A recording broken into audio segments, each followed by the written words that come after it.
الشيطان الرجيم بسم الله الرحمن الرحيم الحمد لله رب العالمين الرحمن الرحيم مالك يوم الدين إياك نعبد وإياك نستعين اهدنا الصراط المستقيم صراط الذين أنعمت عليهم غير المغضوب عليهم ولا الضالين آمين. Previous video, time to respond. I'd like to start by saying in many of the debates that take place between the Muslims and the Ahmadis, one thing is prevalent and common, and that is that we have very little in common.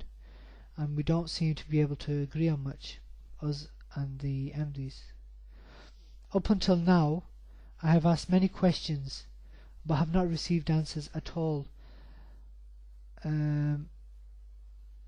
All that happens is that you create new questions, that is the Ahmadis do. Ones that you're well aware that the answers are very long-winded, and then you claim to adhere to the command of Allah of Qulu Qawlan Sadida. But there's one thing that is evident that we seem to agree on, and that is that the Quran has got to be the standard, and that the best tafsir of the Quran is the Quran itself. The dalil that I have presented in my previous video or videos you have not negated, so I will take that as an acknowledgement that you accept the validity of them. That's my dalils. Otherwise, I'm sure you would have taken them up immediately and not run for cover under some ahadith. Anyway, let's look at something that is clear or muhkam, and that is the ayat of Surah Tawbah, ayat number 119. The ayat is A'udhu billahi minash shaitanir rajeem, Bismillahir Rahmanir Rahim. Ya ayyuhalladhina amanu taqullaha wa kunu ma'as sadiqin. Sadaqallahu al-azim. That translate, O ye who believe, fear Allah and be with those who are truthful. Now this ayat neither requires tafsir of itself nor assistance from other ayat, but it is clear in its meaning. Now you claim that Mirza Ghulam Muhammad is true.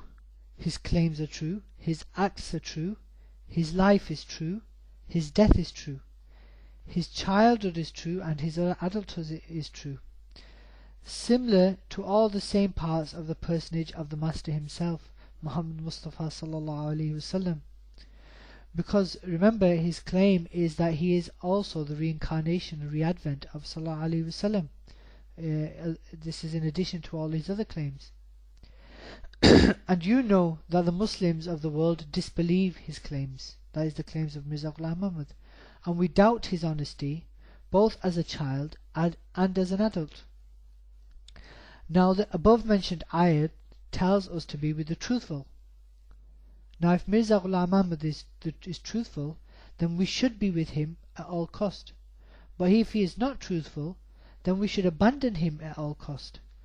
Just as Allah told the people of Quraysh that they should abandon the religion of their forefathers and not hold on because they doubt that their forefathers could have been wrong. This is not a valid excuse. It's not a valid excuse on the Day of Judgment when you're standing in front of Allah subhanahu wa ta'ala. You must research and use your God-given faculties to make up your mind. Now let's look at what your Imam-e-Ma'sumin say. Mirza Mahmud Ahmad says, if somebody makes a claim to be followed, you should look if he is truthful or not. Entering into the other arguments and debates is wasting time. Again, somebody inquired with Hakim Nuruddin regarding the validity of somebody making the claim of Nabuwat after Sallallahu Alaihi Wasallam. Nuruddin replied, before we issue the fatwa of kufr, we will examine the personage of the individual to establish if he is a truthful person or if he is a kazib, a liar. So from these quotations, it is clear that the most important factor is to establish the truthfulness of Mirza Ghulam Ahmad before we even visit any other issues. And furthermore, the founder of your group has wrote in Chashme-Marifat that if a person is caught lying even once, then nothing can be believed. So what is established from the quotations of your Aimma is that you basically have been wasting your time with all these videos and you should actually be presenting the evidence and defending against all these claims that Mirza Ghulam Ahmad is a Kazib or he's a liar, because this is the command of your A'imma. So now, one of his lies. Mirza's wife gave birth to 4 sons of Mirza Ghulam Ahmad. She gave birth to the 4th son, and Mirza commented on this, saying he is the 4th child, and because this he is the most suited to the number 4. And this is why he was born in the Islamic 4th month of Safar. Now everybody knows, or at least they should know, that the month of Safar is the 2nd month of the Islamic calendar, and Rabi'ul Thani is the 4th month. And they don't even sound the same. Actually, this is 2 lies in one. Another claim of Mirza Ghulam Ahmad is that it is in the Ahadith as-Sahiha, which means it must be in at least 10 Sahih Hadith, that I will be the Mujaddid of the 14th century. Which Sahih Hadith is this? Again, Mirza says in Kashti Nuh that it says in the Quran, this is the saying of him, that it says in the Quran and also in the Torah that in the time of the Mahdi there will be an epidemic of plague. Now I know very little about the Torah, but please somebody show me where it's written in the Quran that in the time of the Mahdi there will be an epidemic of plague. Now I've counted 3 lies from amongst the many spoken by Mirza Ghulam Ahmad, according to us Muslims. And according to Mirza Ghulam Ahmad, one alone, that's 1 lie alone, is sufficient to declare the claimant as a Kazib. So if my points are fabricated, then please take them on directly and stop jumping from post to post. To summarize, the ayat of the Quran commands to be with the truthful. This is to be truthful yourselves.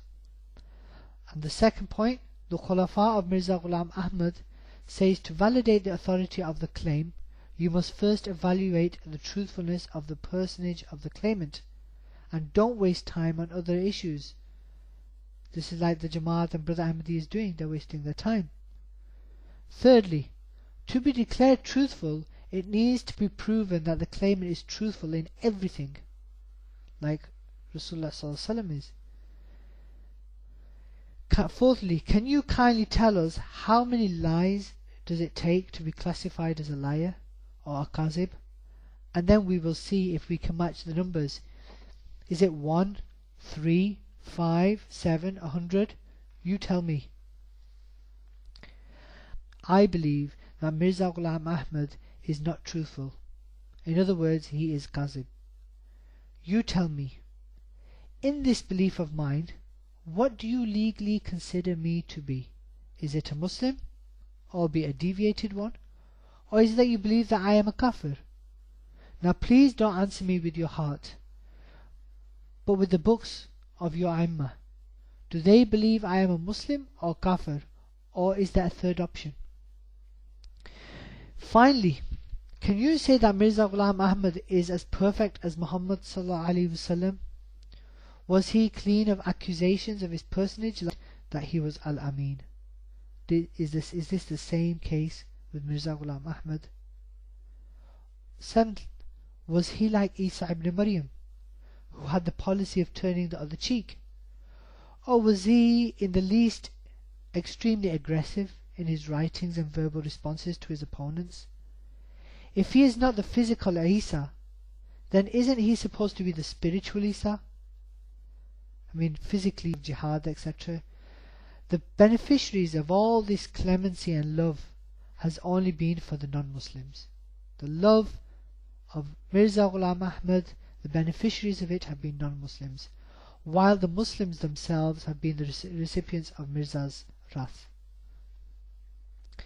This video is directed to my Ahmadi brothers in humanity, to whom I wish to apologize for the language that I am forced to use in order to be truthful. Technical response to Brother An Ahmadi's response to my previous videos on Khatme Nabuwat, then watch my upcoming video entitled Khatme Nabuwat, my final analysis. وما كان إلا البلاغ المبين. السلام عليكم ورحمة الله وبركاته.